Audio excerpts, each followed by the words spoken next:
Start करते हैं थोड़ा। सो हमें स्टार्ट करना है केटीजी एंड थर्मो। तो ऐसे तो बहुत कुछ पढ़ना होता है, बट अगर बात करें प्रॉब्लम सॉल्विंग जब हमें करनी होती है चैप्टर वाइज, तो कुछ चीजें हैं जो पता होनी चाहिए। तुम्हें पता होगा डिग्री ऑफ फ्रीडम क्या होता है? हाँ, ऐसा कुछ पढ़ा था। एक फॉर्मूला होता था इसका एक। इसका कुछ फॉर्मूला नहीं होता था, पहली बात। मोनोटॉमिक के लिए क्या होता है? 3। डाइएटॉमिक के लिए कितना होता है?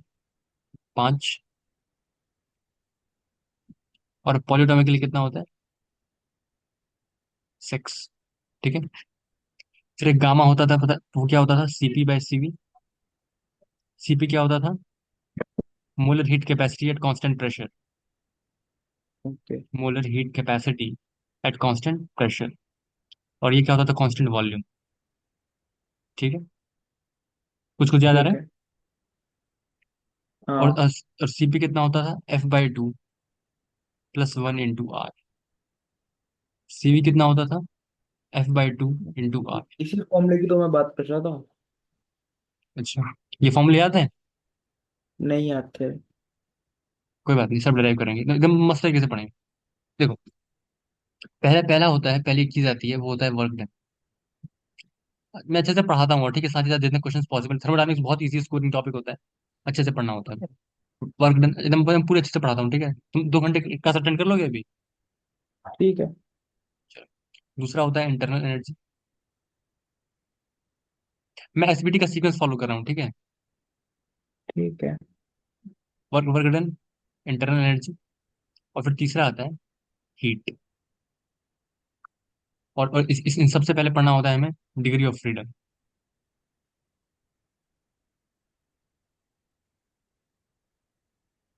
तुम डिग्री ऑफ फ्रीडम को ऐसे ऐसे समझ सकते हो कि कितने स्टेट्स पॉसिबल हैं, एनर्जी स्टेट्स। तो देखो, 3 एनर्जी स्टेट पॉसिबल होते हैं किसी मॉलिक्यूल के पास। जब भी हम बात कर रहे होते हैं, किसकी बात कर रहे होते हैं?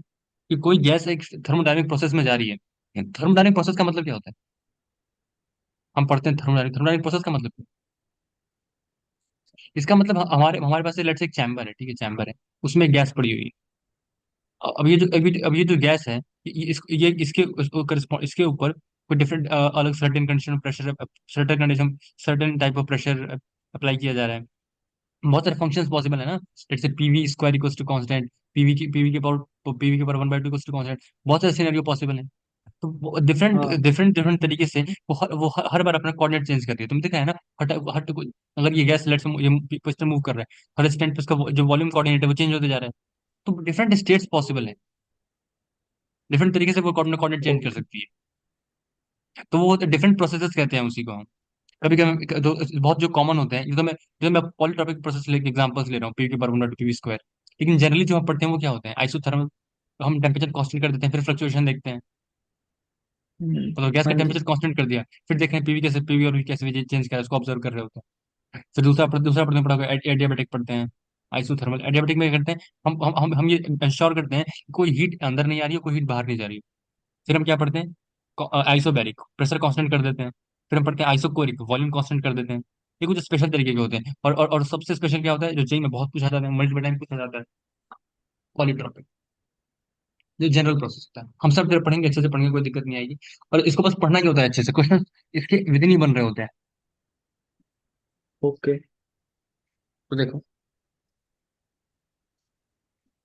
सबसे पहले पहला टॉपिक आता है, वो आता है degree of freedom.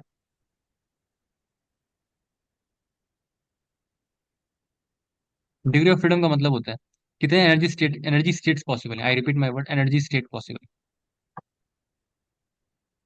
Let's say हमारे पास एक मॉलिक्यूल है और वो मोनोटॉमिक। क्या है? मोनोटॉमिक। ठीक है। तो अगर मोनोटॉमिक है, तो देखो, तुम्हें हमेशा ऐसे ऐसे सोचना है: ट्रांसलेशन एनर्जी स्टेट और रोटेशनल एनर्जी स्टेट। रोटेशन। तो मॉलिक्यूल अगर है, तो या तो ऐसे ट्रांसफर करेगा एक्स के अलॉन्ग, या तो वाई के अलॉन्ग, या तो जेड के अलॉन्ग। तीन ही स्टेट पॉसिबल है, तो कितना आ जाएगा? हाँ। डिफरेंस 3 आ जाएगा। लेकिन अगर डाइऑटोमिक मॉलिक्यूल है, तो एक तो ऐसे मूव कर सकता है, एक तो ऐसे मूव कर सकता है, और एक ऐसे, ये तो हो ही, लेकिन इसके अबाउट रोटेट भी तो कर सकता है। हाँ।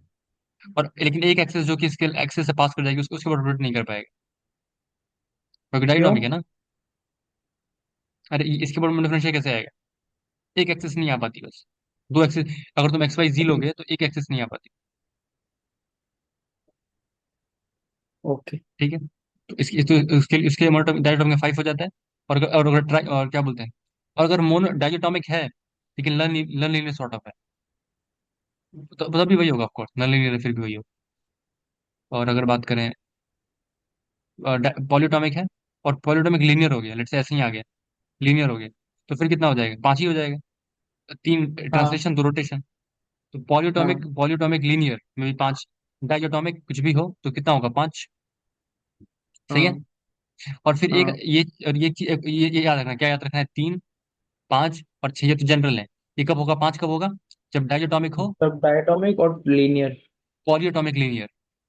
हाँ डायटोमिक में हमेशा 5, डायटोमिक और लीनियर। पॉलीटॉमिक लीनियर, ठीक है। और 6 कब होगा? हाँ पॉलीटॉमिक नॉन लीनियर। और 3 कब होगा? मोनोटॉमिक। यहाँ तक सही है। हाँ अब यहाँ पे एक एक टॉपिक और है जो कि एनसीईआरटी में गिवन था, वो था वाइब्रेशनल मोड।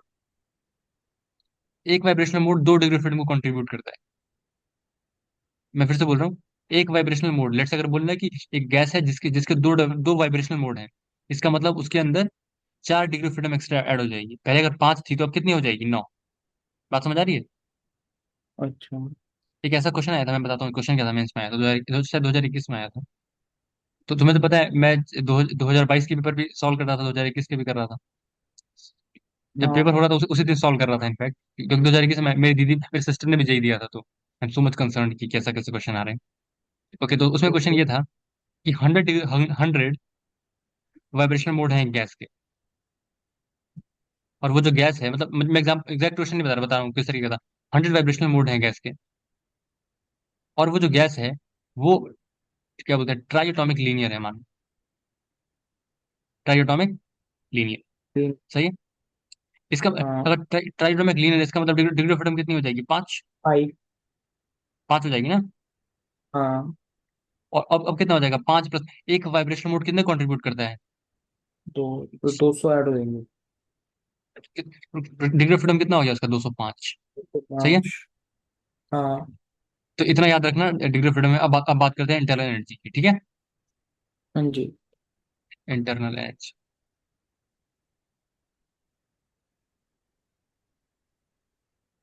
इंटरनल एनर्जी कुछ नहीं होता। ऑफ कोर्स कुछ तो होता ही होगा। यू जो होता है वो जनरली होता एक है एफ डाउट ऑफ है। टी। हाँ बोलो। एक वाइब्रेशन एनर्जी दो ही क्यों ऐड करता है? एक क्यों नहीं, तीन क्यों नहीं, पांच क्यों नहीं? भाई अगर इतना मुझे याद था ना, तो अभी मैं पीएचडी कर रहा होता और मैं वो कहीं और चला गया होता, ठीक है। इतना इतना लिखा हुआ था एनसीईआरटी में, इस पे क्वेश्चन आ गया था, बस बात खत्म भाई। अच्छा ठीक है। Okay.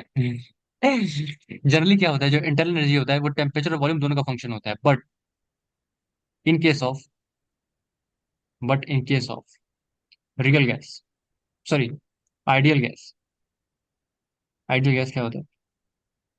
Only function of equal to energy follow temperature. करते हैं। क्या?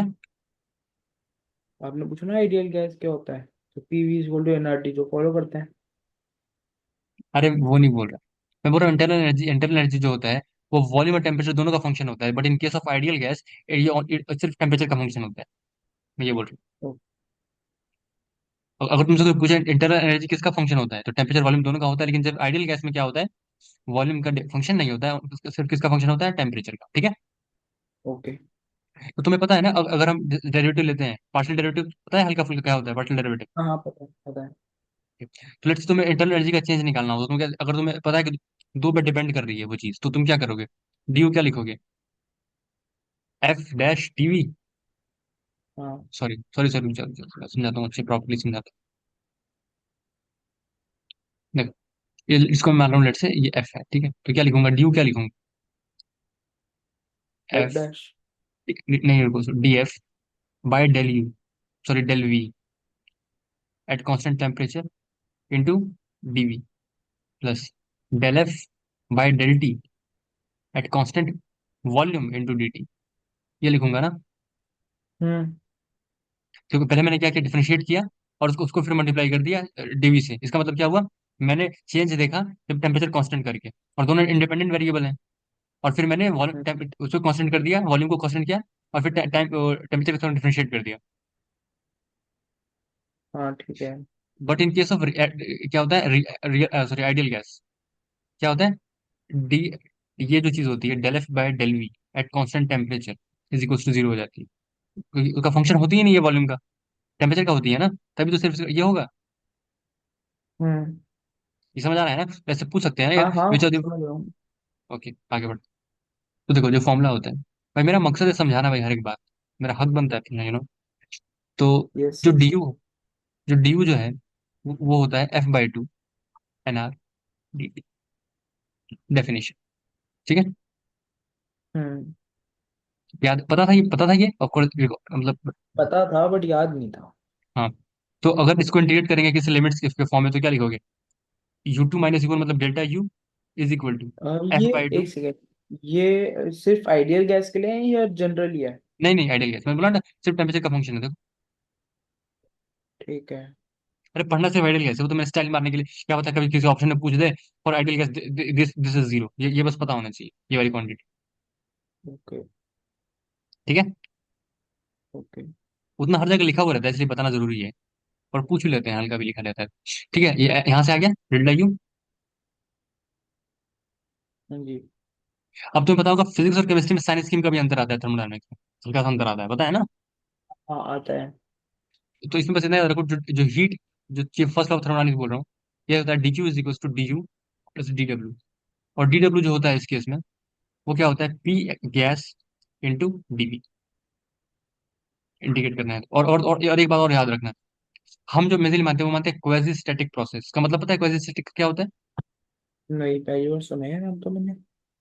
अरे मतलब ये जो पिस्टन है ना, जो वर्क हाँ करवा रही है, ये हाँ। और ये जस्ट बैलेंस होते हैं, मतलब p external is equal to p gas at each instant, बहुत हल्का हल्का मूव करता है, स्लोली स्लोली। अच्छा समझ।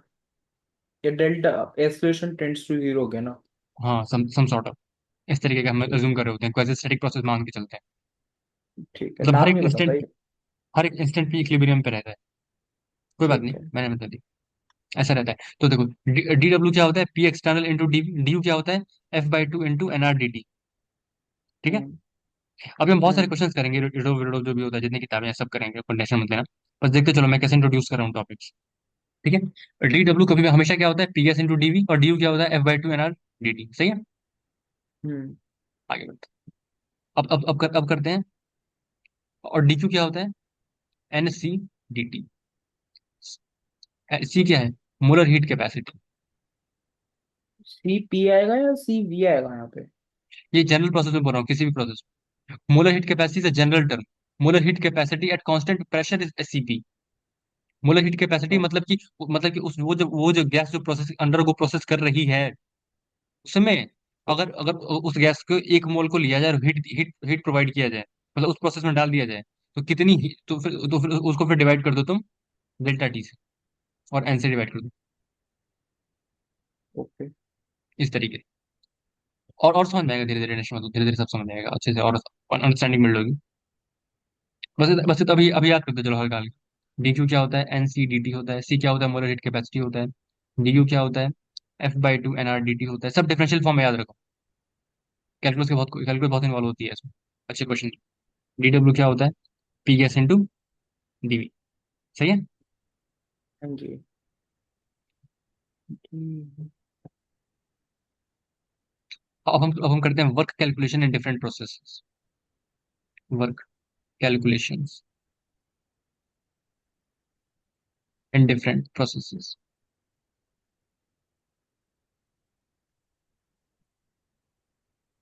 अब मैं सोचो, सबसे आसान प्रोसेस कौन सा है, आइसोकोरिक।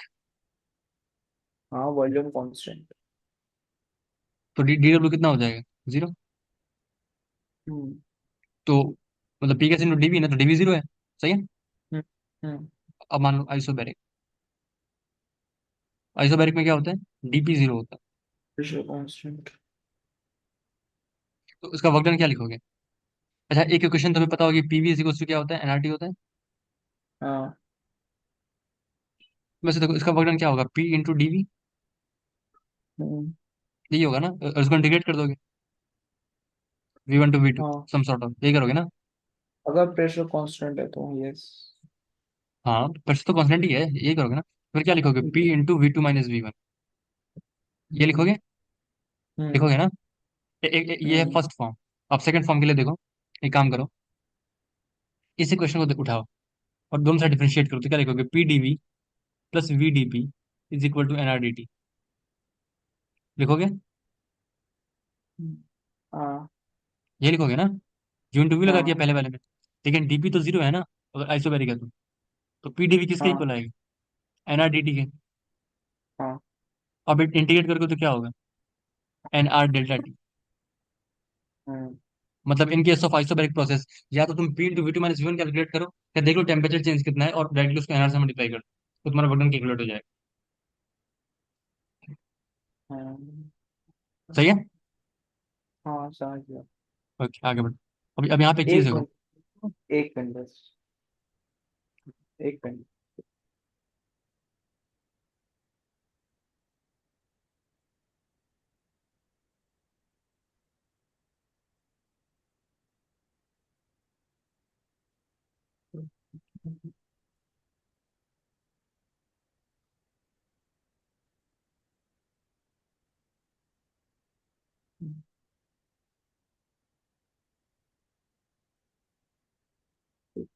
हमारे पास PV is equal to NRT था, है। हाँ। हमने उसे इंटीग्रेट कर दिया, P dot DV is equal to integral of NR dot D T का भी इंटीग्रल। अब प्रेशर तो कांस्टेंट है और डीवी का V2 - V1, वैसे ही एनआर भी कांस्टेंट है तो T2 - T1। तो इससे पीडीवी कैसे आया ये? मैंने डिफरेंशिएट किया है भाई यहाँ पे, पहली बात, PdV plus VdP is equal to NRdt। और फिर बोला है ना DdP जीरो है, तो PdV किसके इक्वल है, NRdt के। एक ठीक है ना। एक सेकंड बस। पूछ ले, कोई दिक्कत है तो, कोई दिक्कत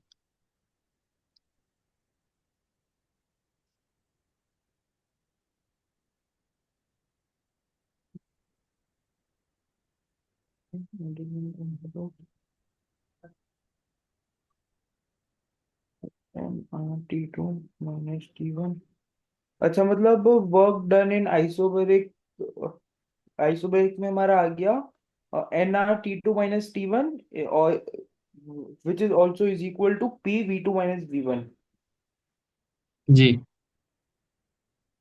ठीक है। देख, अब देखो अब बात करते हैं स्पेसिफिक हीट कैलकुलेशन, थोड़ी सी बात करते हैं, ठीक है, हीट कैपेसिटी वाली। वैसे देखो, अगर हम बात करें आइसोबैरिक प्रोसेस में, ठीक है, तो आइसोबैरिक में क्या लिख सकते हो, DQ हाँ, तो बारीकी तो की है अभी हमने, वो D pressure you constant. Plus DW, ये हमने अभी हमेशा वैलिड है। आइसोबारिक पे दिया प्रेशर कांस्टेंट। तो क्या लिखोगे, NCPDT, ये लिखोगे ना आइसोबैरिक में, molarity capacity and constant pressure is equals to, ठीक है। पेन हटा दे भाई, F/2 NRdt तो हमेशा होगा, ये चेंज नहीं होता, हम्म। प्लस उसमें क्या लिखोगे वर्क डन में, NRdt लिखोगे ना, हम्म। PdV equals to NRdt। PdV लिखोगे ना, PdV वर्क डन होगा, इसको इसको डिफरेंशियल फॉर्म में लिख रहा हूँ तो ऑफ कोर्स PdV किसके इक्वल होगा, NRdt के इक्वल होगा ना। हम्म। तो पुट कर दिया, यहाँ से देखो कितना आ रहा है, CP कितना आ रहा है, F/2 प्लस 1 × R। सही है। क्लियर है। एक सेकंड, मैं एक और T T T T T T T T T T F/2 R + R। हाँ, ठीक है, आ गया। अब आइसोकोरिक में क्या होगा, ये जीरो हो जाएगा, हाँ। तो CV कितना आ जाएगा, F/2 R, ठीक है।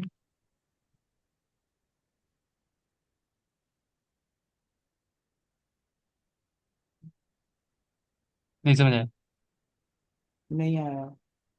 अरे, उसमें क्या होगा, DQ कांस्टेंट वॉल्यूम, क्या लिखोगे, NCV/DT is equal to DQ plus DW, तो F/2 NRdt plus zero,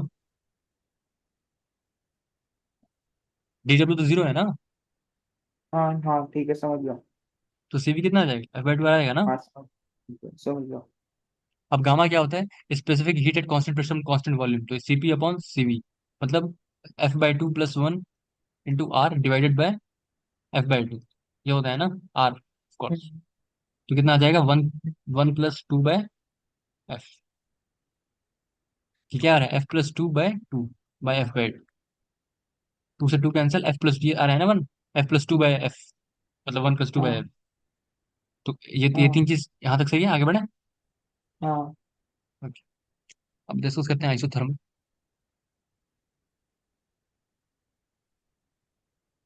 isothermal में क्या होता है, PV equals to constant, temperature constant होता है ना, dt इक्वल टू 0। सही है। हाँ तो वक्र निकालने के लिए क्या करोगे, PdV, और लेट से जो कोऑर्डिनेट है वो है P1 V1 T T0 से कहाँ जाएगा, P2 V2 T0, ये होगा ना।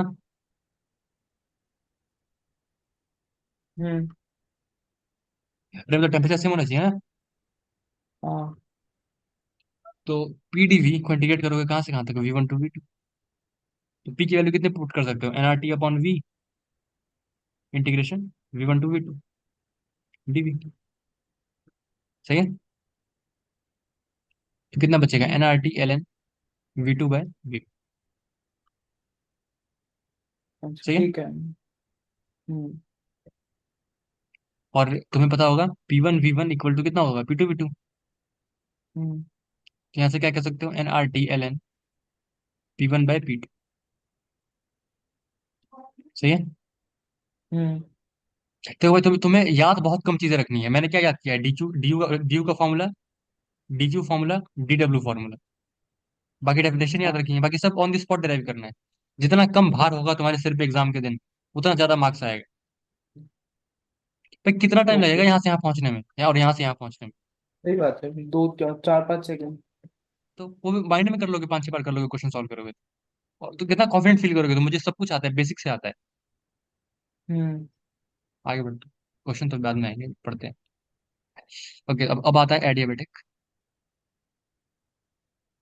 एडियाबेटिक होता क्या था? कोई हीट सप्लाई नहीं होती, DQ 0 होता है। ठीक है। तो ऐसे देखो, हमारे हमारे पास इक्वेशन क्या है, यहाँ से तो थोड़ा सा तुम्हें मैथमेटिक्स सीखने को मिलेगी, ऐसे सॉल्व करते हैं। DQ क्या हो गया, DU+DW, और DQ क्या होगा, 0 एडियाबेटिक में। हम्म यहाँ पर हमें प्रोसेस की इक्वेशन निकालनी है, जैसे बाकी सब हमें हमें पता था, इसमें हम निकालेंगे प्रोसेस की इक्वेशन। तुम्हें पता होगा ना क्या होती थी, पीवी की power gamma equals to constant आती है, याद है कुछ। हाँ हाँ हाँ। डिराइव करते हैं। और गामा क्या था, हमने निकाल लिया था 1+2 है। सही है। हम्म तो हम्म इसको सॉल्व करना है, किसको सॉल्व करना है, DU+DW इक्वल्स टू 0 को सॉल्व सॉल्व करते हैं। DU+DW equals to 0। हमें डी के बारे में कितना पता है, ज्यादा कुछ तो पता ही नहीं है। F/2 हम्म NRDT प्लस DW कितना होगा, PdV इक्वल्स टू 0। पता नहीं है ना कि प्रेशर कांस्टेंट है कि नहीं। हाँ हाँ अगर पता होता प्रेशर कांस्टेंट है, तो पीडीवी किस पीडीवी, वरना हमेशा क्या होता है, PdV+VdP होता है ना साथ में, इक्वल्स टू NRDT। हम्म वो तो बस आइसोबैरिक में 0 हो जाता है, तो पीडीवी को NRDT लिख देते हैं, हमेशा थोड़ी होता है। सही है ना। हाँ हाँ एक गलती मत करते ना, मैंने बहुत नमूनों को देखा है, वो डायरेक्टली पीडीवी को NRDT लिख देते हैं। वो जब प्रेशर कांस्टेंट होगा तब ये 0 हो जाएगा, तो वो रिप्लेस कर पाते हैं, हमेशा नहीं कर देते। ठीक है। ओके। अब ये देखो, यहाँ से देखो, अब हम इस पी को हटाओ पहली बात, फिर टी और वी में रिलेशन आएगा एक तरीके से। F/2 NRDT प्लस पी को क्या लिख सकते हो, NRT/V into DV is equal to 0 लिख सकते हो ना। हाँ अब देखो NR कॉमन आ रहा है, तो कॉमन आ रहा है, हटाओ उसको, तो क्या बचेगा, F/2 DT plus T/V into DV is equal to 0। सही है। हाँ अब F/2 DT is equal to minus T/V into DV। अब तुम्हें दिख रहा होगा क्या करना चाहिए हमें, DT/T, सही है ना, हाँ is equal to DV/V minus DT/T is equal to minus DV/T 2/F। सही है। हाँ तो क्या हो जाएगा, LN T is equal to minus LN V into 2/F plus C. C को रिप्लेस कर दो LN C से, कोई कांस्टेंट है ना, जैसे कि कंपेयर हाँ करना है हाँ प्रॉपरली, सी को LN C लिख दिया। ये हो जाएगा LN T plus LN V की power 2/F is equal to LN C। ये है। हाँ अब ये कितना हो जाएगा, टी वी की power 2/f is equal to constant. सही है। हाँ समझ गया। अब ये 2/f है क्या तुम्हें पता है? गामा -1 ही तो है। गामा 1 + 2/f हाँ होता है। तो टीवी की पावर गामा हाँ -1 इक्वल टू कॉन्स्टेंट। और अगर प्रेशर में लाना है तो क्या होता है, पीवी इक्वल टू एनआरटी होता है। तो हाँ। टी को क्या पुट कर दोगे, पी इंटू वी। हम्म। तो पी इंटू वी, वी की power gamma -1 equal to constant. तो पी वी की पावर गामा इक्वल टू, सही है। हाँ। Okay. मान लो एग्जाम, तुम्हारे एग्जाम में ऐसा क्वेश्चन आए, DQ is equal to 4 DU, calculate molar heat capacity.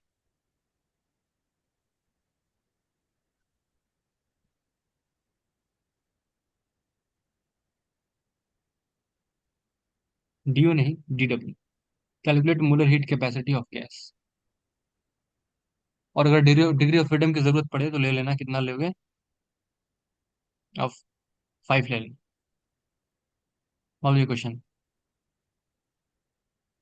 बहुत फ्रीक्वेंट क्वेश्चन है, AITS में आते रहता है, हर साल दिख जाता है ऐसा क्वेश्चन, पैराग्राफ फॉर्म में भी आपने लिख यहाँ लो। पर टीवी की power gamma -1 is equal to constant लिखा हुआ है। हम्म। हम्म।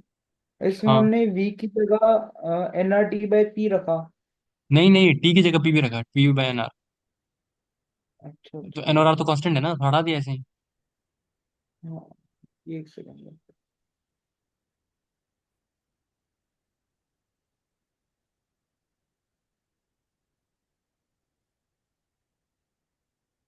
हाँ आ गया, पी की पावर गामा कांस्टेंट। ओके, हो गया, समझ गया। DQ इज इक्वल टू क्या लिखा हुआ है? एक सेकंड और,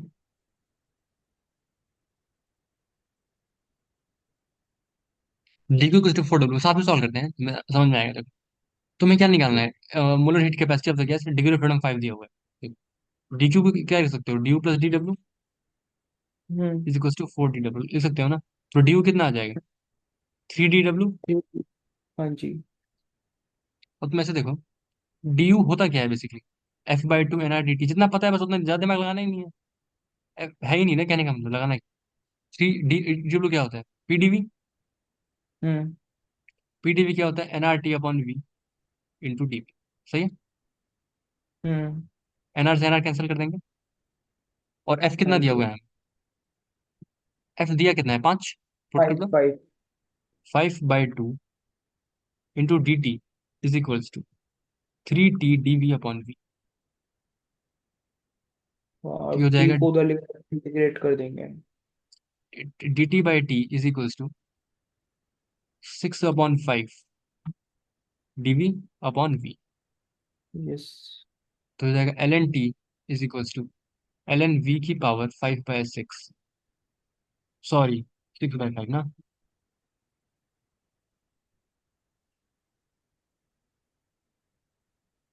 ये हो जाएगा LNT is equals to LNV की पावर, कितना हो जाएगा, ये 6/5 है तो 6 बाय। पावर पर आ जाएगी ना, प्लस LNC। सही है।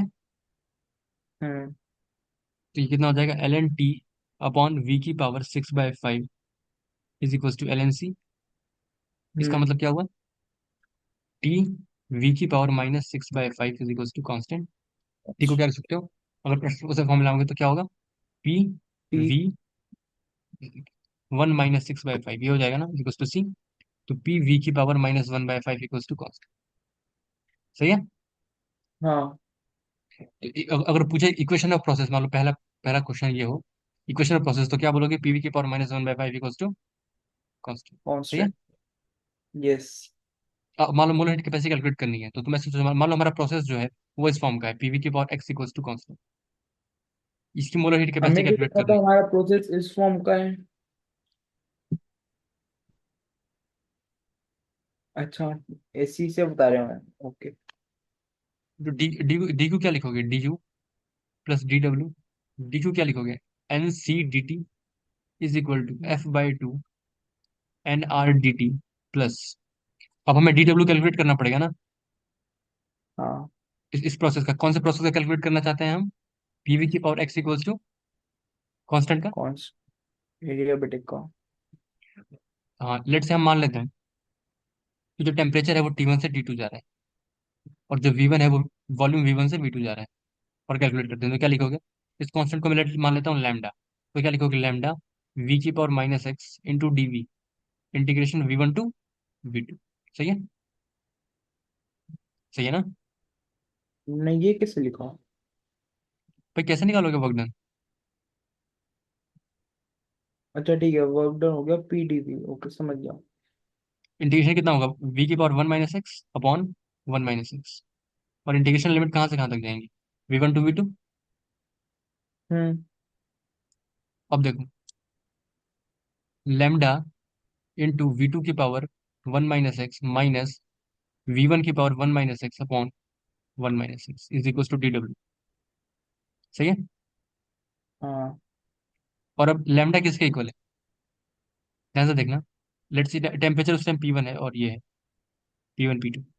तो ऐसे लिख सकते हैं ना, P1 V1 की power x is equal to P2 V2 की पावर एक्स। क्योंकि इसको हाँ जी। सेटिस्फाई कर रहा है ना हर पॉइंट पे। हाँ प्रोसेस जी। की इक्वेशन है तो।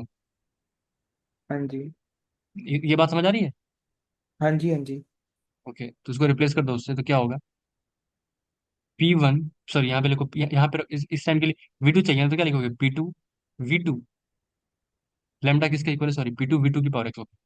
यहाँ पे रखो P2 V2 की पावर एक्स इंटू V2 की power one minus x, one minus x minus P1 V1 की पावर एक्स और V1 की power one minus x divided by one minus x. सही है? हाँ। तो क्या बचेगा? P2 V2 minus P1 V1 upon one minus x. ये बच रहा है ना? ये जीरो हो गया तो। जीरो? क्या जीरो हो गया? P2 V2 minus P1 V1। हाँ, P1 V1 is equal to P2 V2। भाई वो एक्स लगा हुआ है साथ में, P1 V1 की power x equal to P2 V2 की पावर एक्स है, हटा थोड़ी एक्स की देंगे एक्स वन। वैल्यू 1 मान ही लेते हैं। क्यों वन एक्स तो मान कुछ भी लेते हैं? रख सकते हैं ना। भाई हमारे केस में -1/5 है जिसका हमें कैलकुलेट करना है।